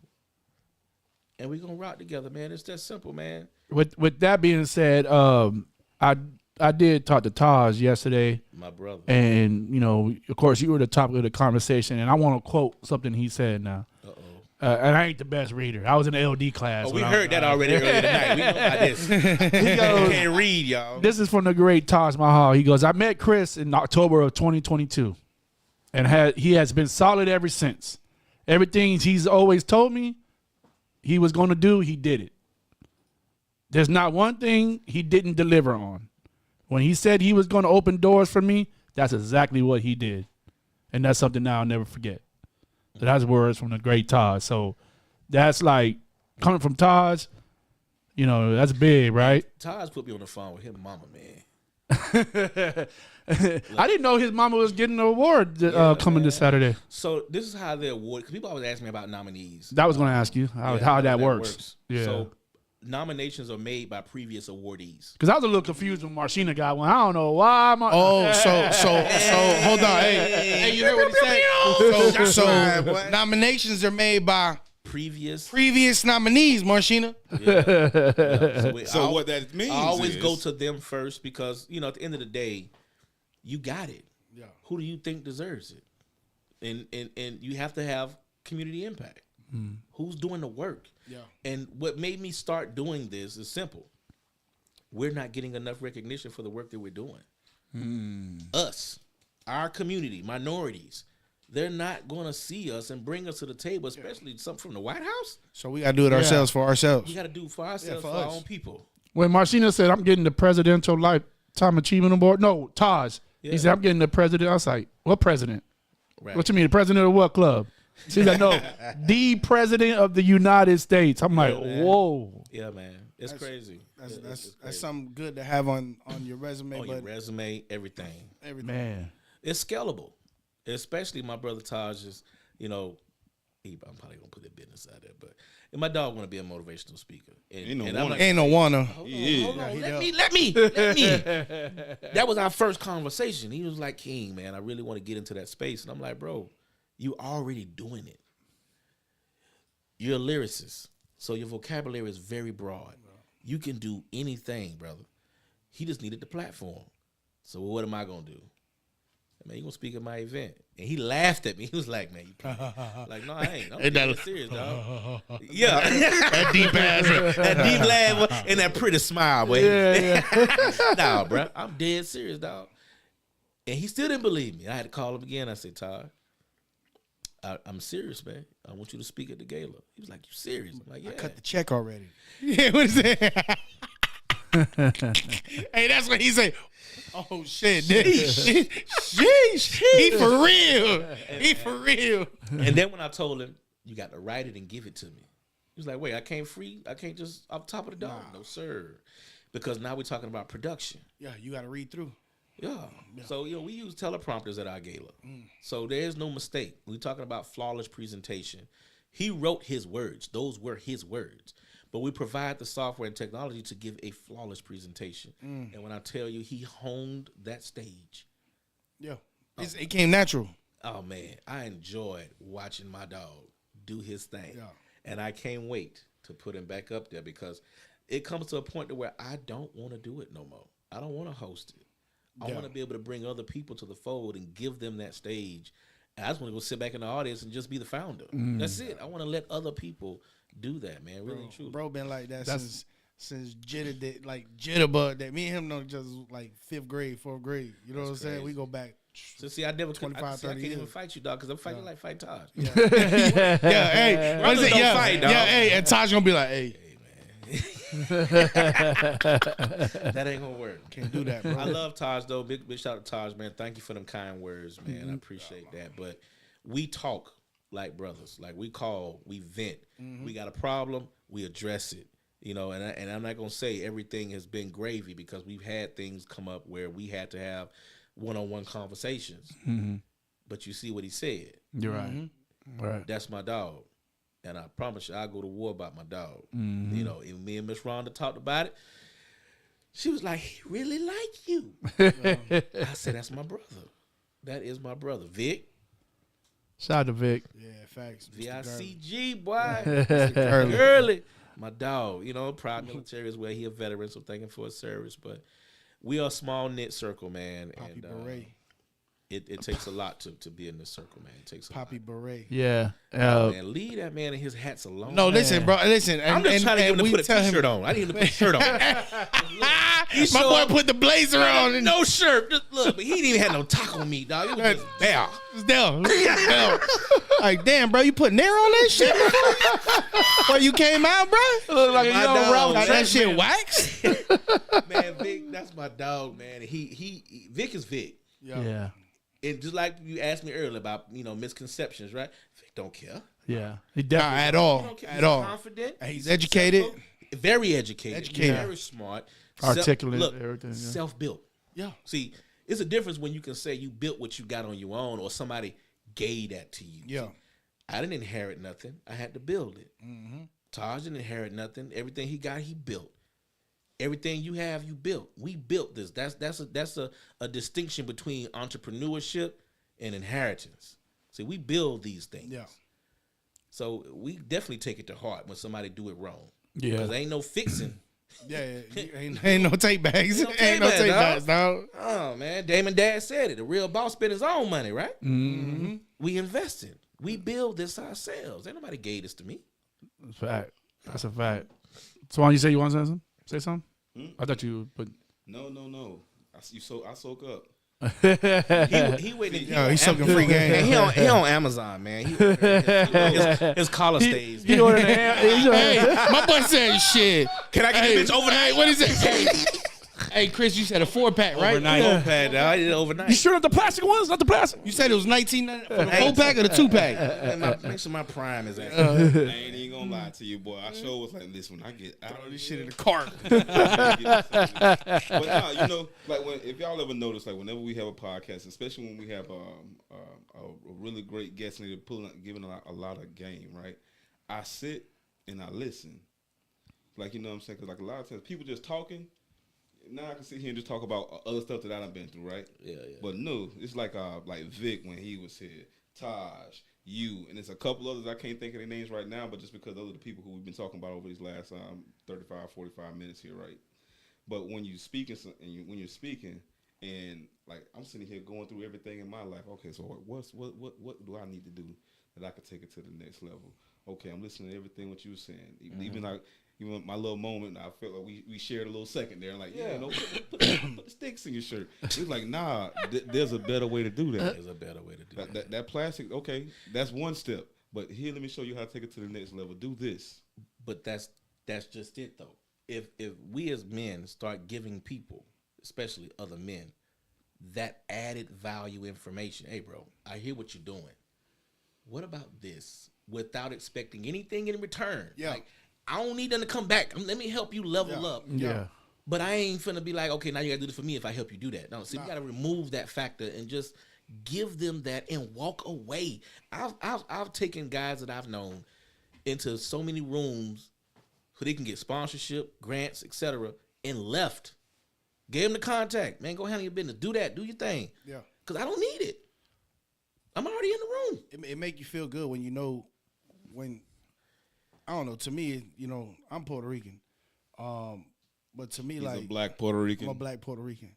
My father black. You know what I'm saying? But when I see, it feels good to uplift your people. It do. You feel me? It do. Like people don't understand like the value, that you get in return when you see your people uplifted. You feel me? Mm-hmm. It's rewarding. It's rewarding, bro, because you so used to seeing so many people outside of that look at you a certain way or assume that you're a certain way. Right. There's already preconceived notions just based off how we look. Yeah. So when you see somebody else level up or you help somebody level up and then you actually see them take it and run with it, and now they paying it forward too to other generations. That's really how we create generational wealth and break generational curses. You feel me? Yep. Knowledge, like real man. deal. Knowledge and is information, power. man, is the most powerful thing. And if you give it to somebody, man, you gotta trust that they're gonna know what to do with it. Yeah. Don't try to hold their hand and be like, I want to make sure you trust do it them. right. Trust them. No, if I told you, I trust you to go handle that. So go do your thug thizzle. Go handle your business. That built the confidence in them because now they know that you trust them. You trust them. And I think we also have to do on the reverse side, have to accept the new knowledge you're learning. Like a lot of people, they're not receptive. They're not receptive. That's a word, and that's something that we have to work on also. Definitely. Like I enjoy, like I tell everybody, I learn. Knowledge is like to learn something in this day and age. Right? It's like, man. Right. It kind of makes me mad a little bit that I didn't know that before, but it's never too late to learn, man. I'm today years old when I found out. Yeah. That's the one thing I like about the time that we in right now. at the time we can sit here and we can dwell on what I didn't do, how much time passed. But right now in this day and age, I feel like if you catch it and you run with it, it's just as if you did it 10, 20 years ago. Yeah. Facts. That's a fact. Yeah. Man, the 40s is the new 20s. I don't know. Yeah, Period. that's a fact. Period. I'm out here living, bro. Period. It's funny you say that. I sit back and I look at like when we were young, right? And we would see dudes that was in their 40s and stuff, right? They would treat their 40s like, man, shoot, all right, well, It's the end of my life. all right, The fuck is you talking about, bro? one step closer to the grave, yeah. No, now it's like as I've gotten older and my perspective on life has changed, and the things that I expect of myself changed. Man, it's like, Dude, I'm more alive these days than there we I go. was in my teenage Man, I and look back younger at my 20s, 20s. man. I was in the military, but it was crazy, Wasted a lot of years. bro. Clubbing. Wasted, yeah. Smoking a lot of 420. Hey, what is it? Go to the club, spend $2,000 on the towel, For and then you look at it and be like, strip club. "Hey, how much was that trip to Italy? Like $1,400." I could have had an experience. I could have bought 2 tickets to Italy with what I spent at the club last week. I Yeah. don't get it. I don't buy bottles. your 20s were different. Yeah, I don't get all that Who's? either, Chris. I don't buy bottles in clubs. I don't go to strip clubs. Nah, man, shit. We None didn't of that. spend thousands. we You done know, spent some but grand. now, back Not then, now. Yeah, no. Yeah, yeah. And Atlanta used to be my stomping ground, boy. Look, I was all up through there. My boy was over there at the strip club. Bro, from Friday through Monday morning, I was going back. I was pulling up the PT straight from the A, smelling like Hennessy, boy. finna run 10 miles and run the liquor out of me, and it was like, "King, you good?" Sorry, man, I'm gonna make it today. That boy that came in here smelling like Hennessy, sweating black and mild. Look, we started letting it go on the side. Go on, get up, get back in line. All right, sorry, Major, I'm coming. But went straight to the front. Hey, I Straight need to the $1,000 at once. But look, 1,000. That was the first round. I told you. I mean, because the crew was the crew. We all went. Yeah. Everybody, And they'll let it be the first of the 15. Oh yeah, that's it. It's payday. It's payday. Well, When we he said outside, that, boy. when he said that first round, he ain't lying, boy. Because, I was a late bloomer to the strip club. But listen, let me tell you, they put an ATM in there for a reason. Reason. That was the first round. Hey, and charge $10 per transaction. Hey, a bitch hit that shit 3 times, smooth 30. Then they put the wing. Then they put the wing spot downstairs. You ain't even got to leave. And then it's 10 on every 100. Bruh, off rip. So I spent $110 to get 90. And threw that shit in 30 seconds. 30 seconds and nothing to show for it. Leave there mad. We never do that again. Bro, the first time I went Shout to out the to Taj. strip club, my brother said, "Hey man, pace yourself." Hey, this is a marathon, boy. This ain't a sprint. Don't even take the band off. Just take the whole Don't guap. just take- yo. Snap on the side of the head with it. You feel that? And you sitting there the rest of the night. Mad as fuck because she ain't come back at all, bro. She on to the next one, dog. On to the next. You like, hey, man, look, you find yourself picking money up off the floor trying to throw it in. Hey, to that security guard come, be like, hey, don't touch that shit. Don't touch that. Damn, my bad, Well, that'll be bro. the My first- bad. Oh, yeah. 12, 13. Hey, it's payday. Hey, see, we don't do shit like that no more. Who? Yeah, nah. Look. Them boys ain't shit. Let it hit that table, dog. Let's go. Hey, man, you got some more to throw? I grab it. Hey, what is it? Throw it out. I throw it for you, dog. So, go ahead. I was going to get ready to wrap it up. Go ahead. So I was gonna say what you got coming up. That's exactly what I was going to say. Gala. Besides the gala, I mean, man, I'm the gala takes so much out of me. I ain't gonna lie. I don't really plan nothing in January. I'm gonna go to the MLK parade. Of course, you'll find me there. But other than that, we're already in schools. So I was in classes today. By the grace of God, Polk County School Board reached out. I met some people today, so you might see me in Polk County more often in one of these schools. So That's what's it's up. definitely the conversation is already being had because I told. Shout out to Frescoes, man. Yes, Frescoes, Lord. downtown Lakeland, Tim Calhoun and Tina Calhoun. Shout out to them, man, because they really stood up and supported me at Academy Prep of Lakeland, man, where they brought out the etiquette dinners for the kids and me and in Polk County. He was like, "What do you want to do, Chris?" I said, "I don't even know right now, but I want to make a bigger impact in Polk County." He was like, "All right, well, I'm going to help you do that." And that's how the collaboration started. That's fire. You see what I'm saying? Taj introduced me to the Pouncey twins. So Shout out to the Pouncey twins. To the Pouncey twins. My boy Rajay with Rajay. Rajay. So, it's a lot of opportunities out there, and I think a lot of people they miss out on scaling and leveraging these opportunities because people, if they're doing it, don't recreate it, just keep moving. So Polk County definitely finna have a bigger impact from Christopher King. So just wait for that. It's coming 2025. Gonna be a good year for us in Polk County, Lakeland, Winter Haven, Bartow, Fort Meade, all of it. Like we finna really do some things out here, man. So just stand by. I got a quick question for you, Chris. With your etiquette classes, do you have it? We do it for women as well, or just men? We're co-ed. Oh, okay. We are co-ed. We teach girls and boys. I have female coaches and male coaches. It's definitely an opportunity for volunteers. So if anybody want to volunteer to be a mentor for these kids, there's a 9-week training you have to go through in session and on Zoom. And you got to be a walking representation. So, yeah, you got to put on a suit. Yeah. I guess I'm out. No. Scratch me out. No. And that's really just for the first introduction. First impressions are important. So they got to understand that you know how to do that. Outside of that, you get a T-shirt. You just make sure as long as you got a blazer on, man, because we want the kids to be able to receive us and not feel fearful of us, right? We don't want to intimidate them. Right. We want to be approachable. So we meet them at their level. So we get you a gentleman's course T-shirt. You can just wear some nice jeans, casual shoe, and just go in and educate. It's curriculum based. So we teach you everything you got to teach the kids. It's simple, man. It's not hard. Yeah. So listen, with all the plans you do got for Polk County in the future, this, that, and the other is here for you. If you need anything from us, I appreciate that. If you need anything, feel free to reach out to us. Yeah, we had your section waiting at the. Man, we have. Look. Dan so did. What happened was no, you good. We had it, but you know what I'm saying. It was. When I tell you, I wanted to be. I was so mad at myself, man, that I couldn't be there. I was really wanted good, to be bro. there for the anniversary, man. And that's why. I was like, Lou, man. So I need them dates, dog. Yeah. What we doing? I you need was the on. dates. Because I owed you that. I told you I would. So what we doing?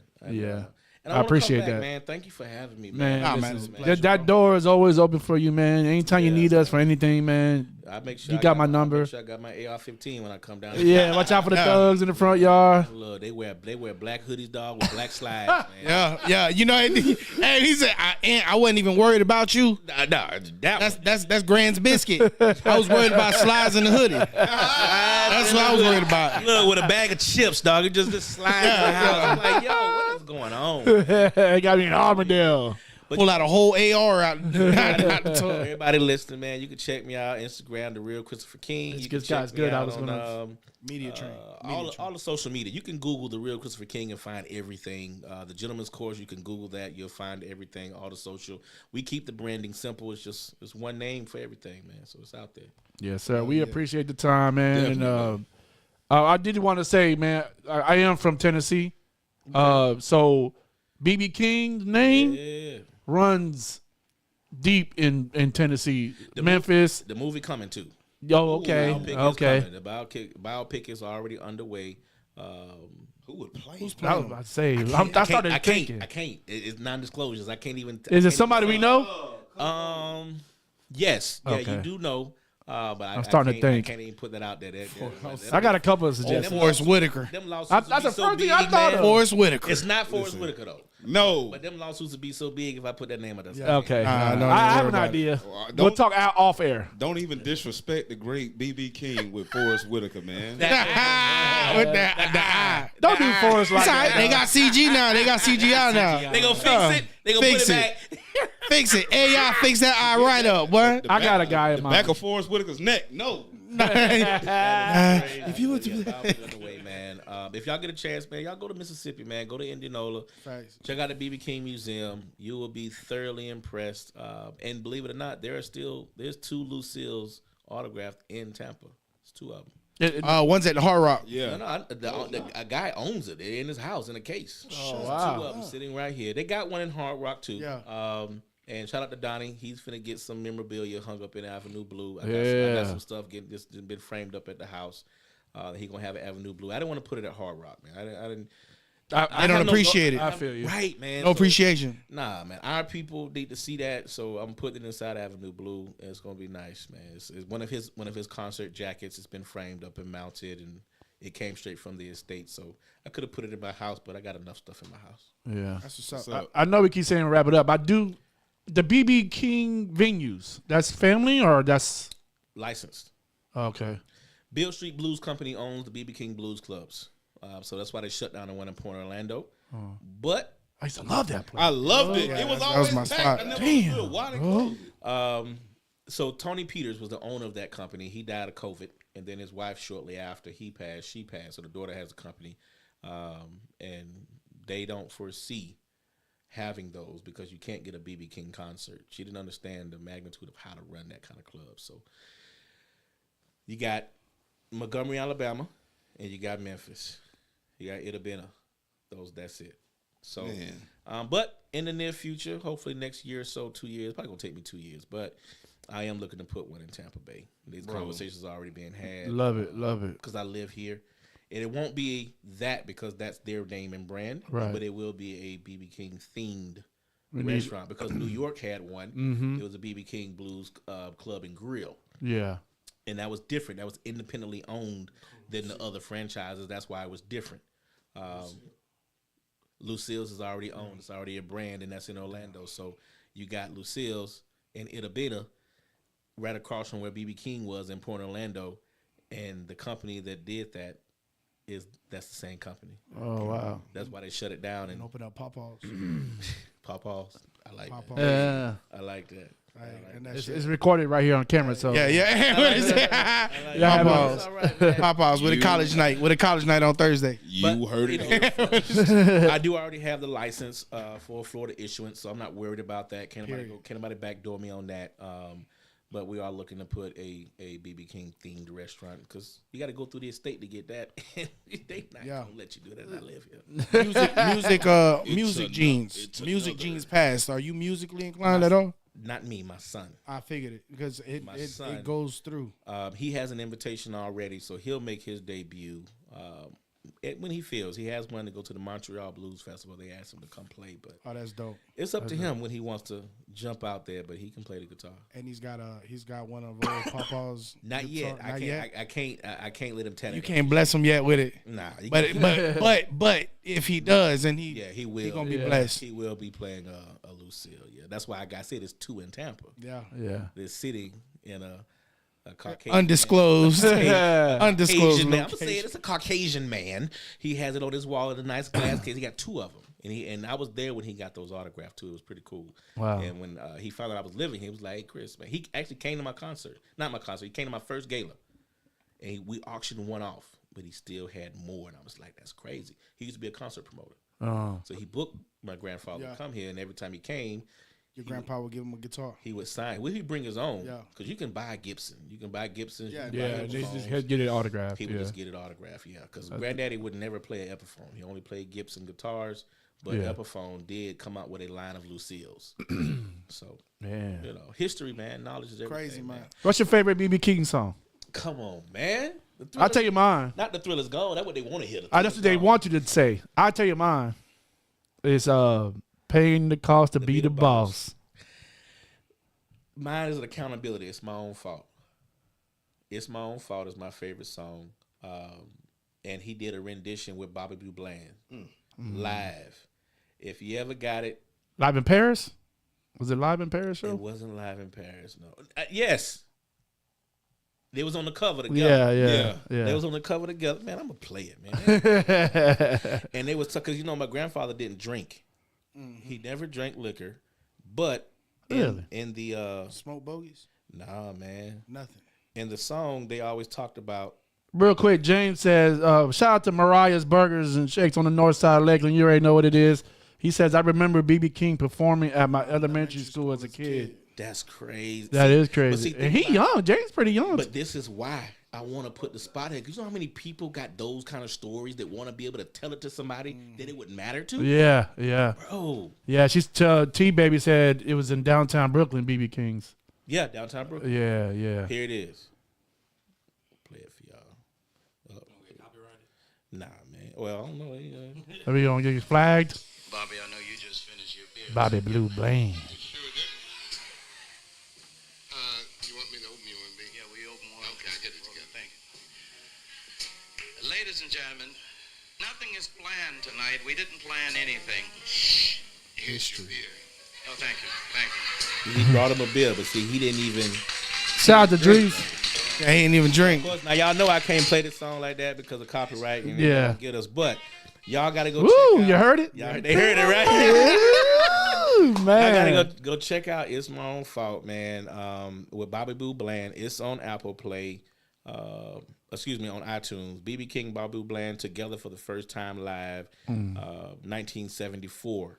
Circa. Yeah. That's around the time Swann was born. It was live, so definitely. And that bitch said, that's around the time you was born. Well, once again, man, we appreciate you, man, for Coming through. Taking the time, kicking facts. it with us. I hope you had a good time, man. Yeah, man, I'm finna shoot to Fleming's Steakhouse. My I got an man. appointment that I'm gonna shoot by Avenue Blue. I'm gonna stop and see everybody. Hey, he said the night is young, Yeah. dog. Hey, dog, we outside. 10 o'clock. Hey, Yeah. 10 o'clock. He said shit, the night is young. Look, my ass thinking about as soon as everybody leave, I'm going straight to bed. No, man. I'm in the city. That's Yeah, what's my boy up, said man. the Be city safe, working. man. We appreciate you. Shout out to the chat, man. Everybody who tuned in, won the games. We love you. T baby. Taz, you already know what it is.